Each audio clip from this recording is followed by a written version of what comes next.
എനിക്കത് ചെയ്യാൻ സാധിച്ചില്ല. എന്നോട് ക്ഷമിക്കാൻ. ഇത് മാത്രമേ എനിക്ക് ചെയ്യാൻ പറ്റൂ. അന്ധകാരത്തെ സ്നേഹിക്കുന്ന ഒരു നായ.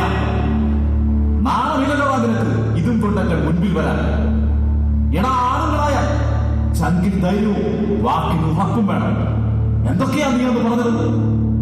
പണക്കിഴി കണ്ട് കണ്ണു മഞ്ഞളിച്ചപ്പോൾ ഏറ്റവും ഉത്തരവാദിത്വം നീ മറന്നു അല്ലടാ നായ.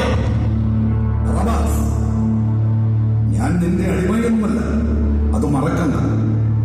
എനിക്കവരെ കൊല്ലാൻ സാധിച്ചില്ല, ശരിയാ. പക്ഷേ അവിടെ കാവൽക്കാരുള്ള കാര്യം നീ എന്താ പറയാതിരുന്നത്? അവിടെ നിന്ന് രക്ഷപ്പെട്ടത് എങ്ങനെയാണെന്ന് എനിക്ക് അറിയൂ. പോരാത്തതിന് ആ സക്കേവൂസിന്റെ വീട്ടിലും ഇന്നലെ ആരോ മോഷ്ടിക്കണ്ടേ? അതാരാ സക്കേവൂസിന്റെ വീട്ടിൽ കയറാൻ മാത്രം ധൈര്യമുള്ളത്? പാവം കുള്ളൻ സക്കായി. കുത്തിരി പിടിച്ചുണ്ടാക്കിയതെല്ലാം കള്ളൻ കട്ടുകൊണ്ട് പോയി കാണും. ആ പിന്നെ റാസാൻ, നീ അങ്ങോട്ട്